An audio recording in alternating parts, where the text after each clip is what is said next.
Hi everyone, in this video we're going to look at the most common strumming patterns that you need to know. We're going to start with the absolute basics and then we're going to work up to things like semi-quaver strumming and funky strumming, reggae strumming, muted strumming, using swing fills and so on.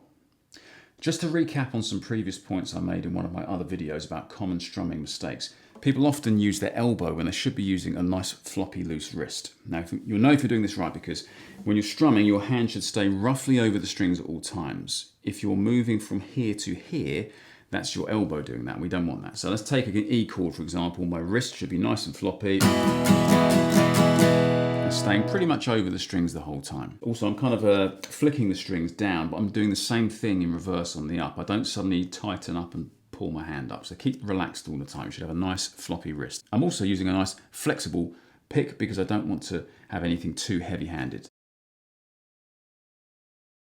So the most common strumming pattern you'll ever see is a quaver or eighth note strumming pattern, which is simply 1 and 2 and 3 and 4 and.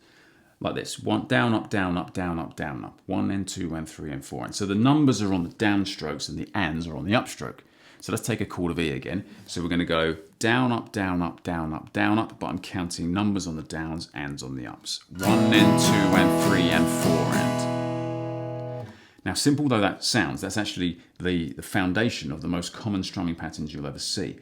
So most pop music is based on this in some way. I say most, there's obviously going to be exceptions, but a lot of the time you'll be using this, but removing some of these arrows. But the golden rule is, this hand never stops moving, even if I remove some of these strums. So for example, let's take away every single strum except the first arrow here. So we're going to go 1, 2 and 3 and 4 and 1 and 2 and 3 and 4 and. You see my strumming hand here is still kind of counting out the numbers and the ands, but I'm just not connecting with the strings. What I don't want to do is go 1, stop, because my engine has stalled, and your engine must be ticking over all the time. So 1 and 2 and 3 and 4 and 1 and 2 and 3 and 4 and.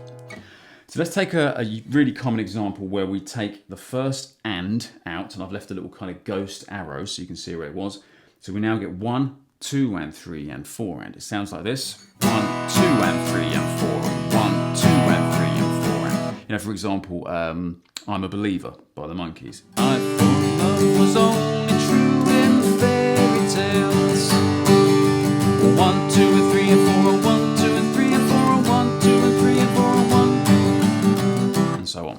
Now, what people do wrong here is they go down and they kind of freeze their hand and then they come up here when they should be doing another down. So you should go down, miss the up, and then carry on again. 2 and 3 and 4 and down, miss 2 and 3 and 4 and down, miss 2 and 3 and 4 and. Let's try another example. Let's get rid of this arrow here. So I'm going to go 1, 2, 3 and 4 and 1, 2, 3 and 4 and down, down, down, up, down, up. When you're playing a song that you really like and you're using something like this, it doesn't have to be strictly this or strictly this. There's a lot of wiggle room with strumming patterns. So let me just put that arrow back in again, because that's the more common strumming pattern. So there's a lot of wiggle room here. You can take out any arrows you want as long as this hand constantly moves. One thing to be aware of is, however you choose to do your strumming pattern, be aware of whether there is a swing or not. By that I mean the feel. So a straight playing feel like this is just 1 and 2 and 3 and 4 and very robotic. 1 and 2 and 3 and 4 and. If I play that again, but with a swing feel, you get this 1, 2 and 3 and 4 and 1 and 2 and 3 and 4 and. Can you see that I'm slightly sort of labouring the strums with numbers and then playing the ups a bit quicker? So I get. That's a massive exaggeration. That's a huge swing there. 1 and 2 and 3 and 4 and. A more subtle swing would be something like.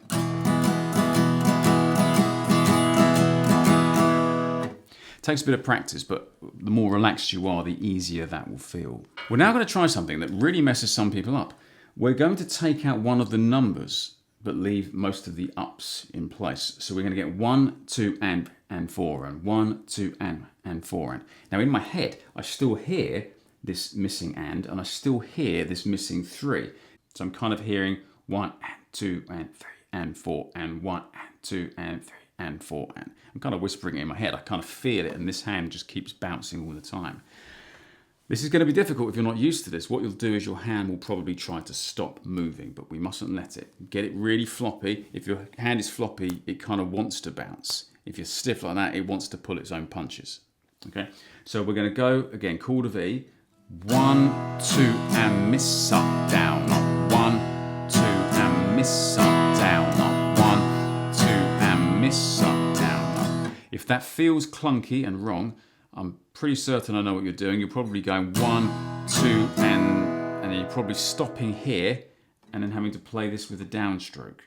Okay, it needs to be 1, 2, and miss up, down, up. 1, 2, and miss up, down, up. Finally, let's go crazy with the Quaver strumming. I've taken everything out except beat 1 and all the ups. So you now get 1 and miss and miss and miss and 1 and 2 and 3 and 1 and 2 and 3 and 4 and. Notice I'm flicking my wrist up just like I do on the downs. I'm not pulling my elbow or my shoulder up. I'm very relaxed.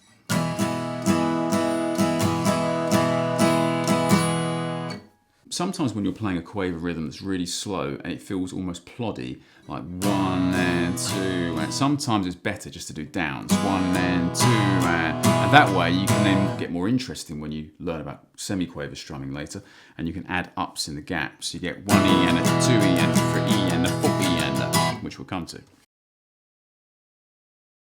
Another strumming pattern, not quite as common as 4 beats to the bar like most music, is this, where you've got 6 eighth notes or 6 quavers to the bar. And it works really well just to play all downstrokes. It sounds quite simply like this. 1, 2, 3, 4, 5, 6. 1, 2, 3, 4, 5, 6.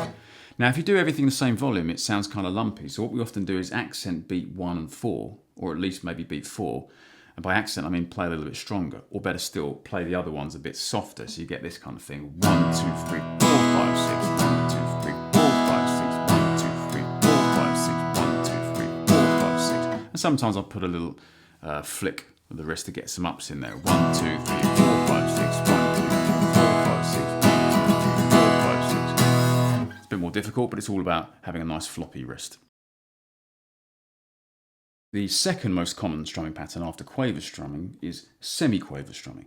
Semiquavers are basically all 16th notes, are basically 16 notes to a bar. So you'd count it like this: 1, 2, 3, 4, 1E and a 2E and a 3E and a 4E and a 1E and a 2E and a 3E and a 4E and a. So if I do my chord of E, 1E and a 2E and a 3E and a 4E and a 1E and a 2E and a 3E and a 4E and a. And it's more important than ever to have a very loose floppy wrist to do this. Now, that might sound unfamiliar. That's because no one actually plays all of the arrows. We tend to pull some of the arrows out. Here's a really common strumming pattern. This is used at the beginning of Wonderwall by Oasis, where you've got 1 and 2 and a 3E and 4, that kind of thing.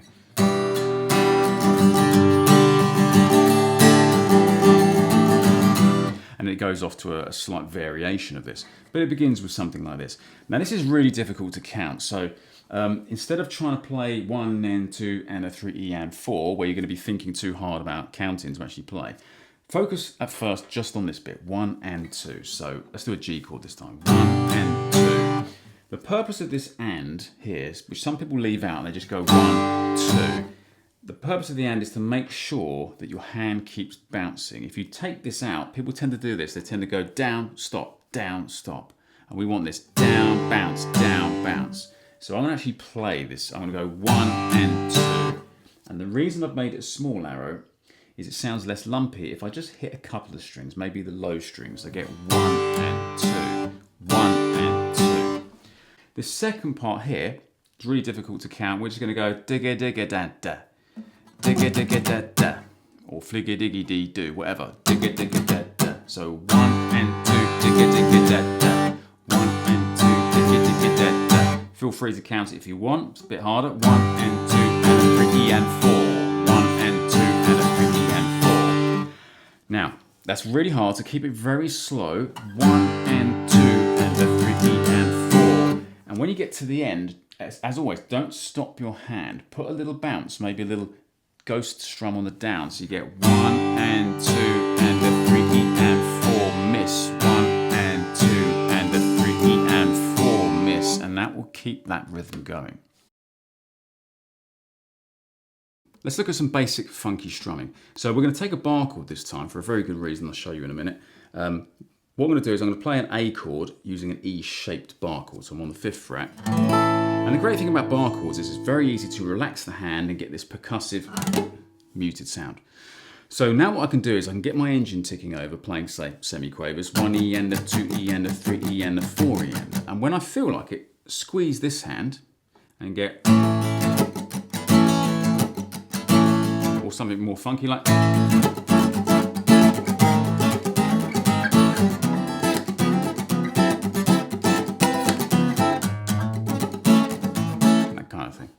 so what I'm doing there is I'm just squeezing every now and again, and this hand doesn't know. This hand just carries on doing its thing, okay? Squeeze, squeeze, squeeze, squeeze, squeeze, squeeze, squeeze, squeeze. So let's take a semi-quaver strumming pattern. 1 E ender, 2 E ender, 3 E ender, 4 E ender, and we'll just squeeze on beat 1, 2, 3, and 4. So we get squeeze, squeeze, squeeze, squeeze. And this hand's very relaxed. Don't let this hand know what this hand's doing. Don't stop and think about it, just get that hand going. And you can even get your motor running first, and then when you're ready, 1, 2, 3, 4, squeeze, squeeze, squeeze, squeeze. Let's now do this. Let's go squeeze for 1 E ender, and then we'll relax for 2 E ender, squeeze for 3 E ender, relax for 4 E ender. So you've now got 1 E ender, 3 E ender, 4 E ender, 1 E ender, 2 E ender, 3 E ender, 4 E ender. Let's double it up now. Let's go 1 E ender, 2 E ender, 3 E ender, 4 E ender. Squeeze, squeeze, don't squeeze. Squeeze, squeeze, don't squeeze.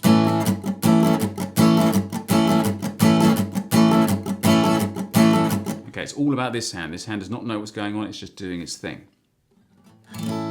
Okay, so the next thing I'm going to do is I'm going to try and emphasize the ups. We'll do this with quavers because it's slower and easier. We'll go 1 and 2 and 3 and 4 and 1 and...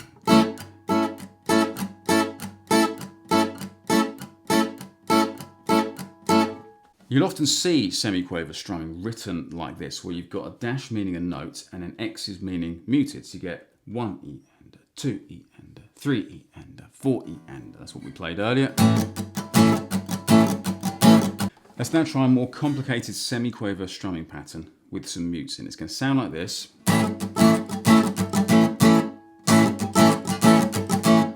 Sounds a bit like Faith by George Michael. So what I'm doing here is I'm playing semiquavers. I've got a crotchet here, a quaver here. Don't worry too much about reading music. We're just going to kind of feel this a little bit. So we're going to go squeeze and then 2 notes not squeezed. Squeeze. It's basically groups of 3. Squeeze 2, 3, squeeze 2, 3, squeeze 2, 3. Bish, bash, bosh. So we get. Now I'll just do that again. What's really difficult about this is I'm going down here. So down, up, down, up, down, up. But this note, this group of 3 starts on an up. And this group of 3 here starts on a down. So even though it's written in 4s, because that's how we have to do this, we're going to try and think of this as a group of 3, another group of 3, another group of 3, and then our last little bish, bash, bosh. So we get 1, 2, 3, up, 2, 3, down, 2, 3, bish, bash, bosh. I'll do that slow. 2, 3, 1, 2, 3, 1, 2, 3, bish, bash, bosh. Now, I never count when I'm playing something like this, but you have to, obviously, to learn it. But eventually, you'll just feel it. But it's about this hand really relaxing. 1, 2, 3, up, 2, 3, down, 2, 3, up, down, down. You're going to want to start each little bit on a downstroke, which means interrupting the flow of this hand. So we mustn't do that. Just keep it floppy. 1, 2, 3, up, 2, 3, down, 2, 3, up, down, down, down, 2, 3, up, 2, 3, down, 2, 3, up, down, down.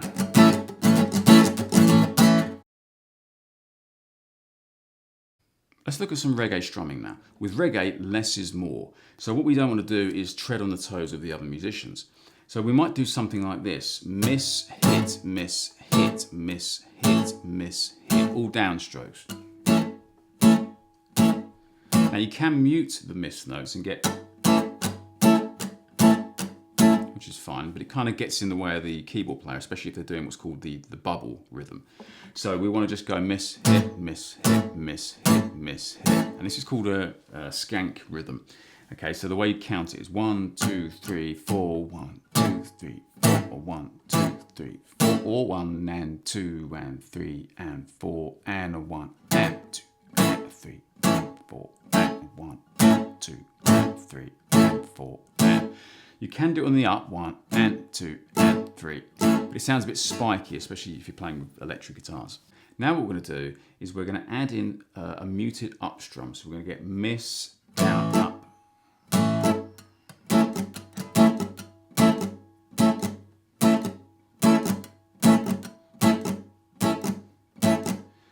And what I sometimes like to do is add a little mini muted strum on the down, so I get almost like a bass note.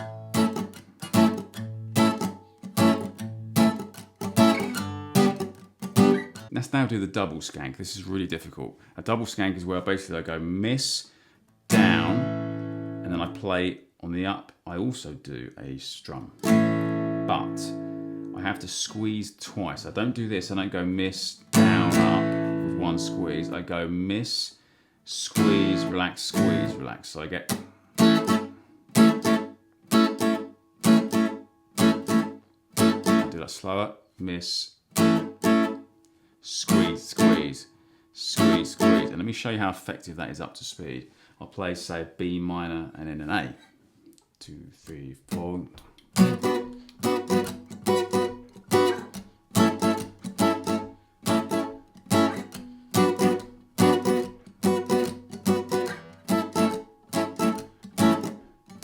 Notice sometimes I do actually put little mini mutes in as well. That's because my hand's so used to constantly playing, it almost doesn't want to disconnect with the strings. So you can go crazy with that as well, especially if you're on your own and you're not going to be treading on the keyboard player's toes. You can kind of go 1, 2, 3, 4.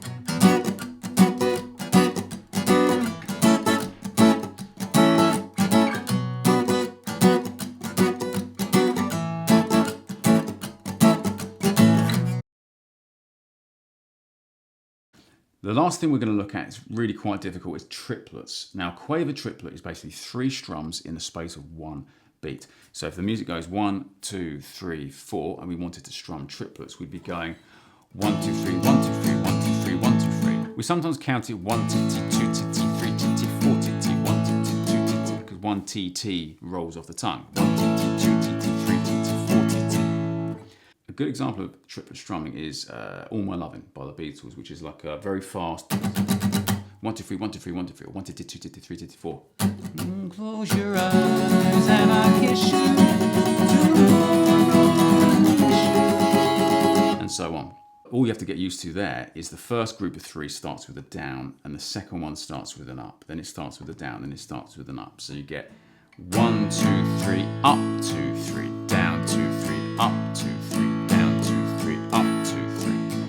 So for example, if you did that with a metronome, this is 80 beats a minute. 1, 2, 3, 4, 1, 2, 2, 2, 3, 4, 2, 1, 2, 2, 3, 4. Anyway, thanks for watching. I hope that was useful too. If so, please click like and subscribe. You'd be helping me out massively.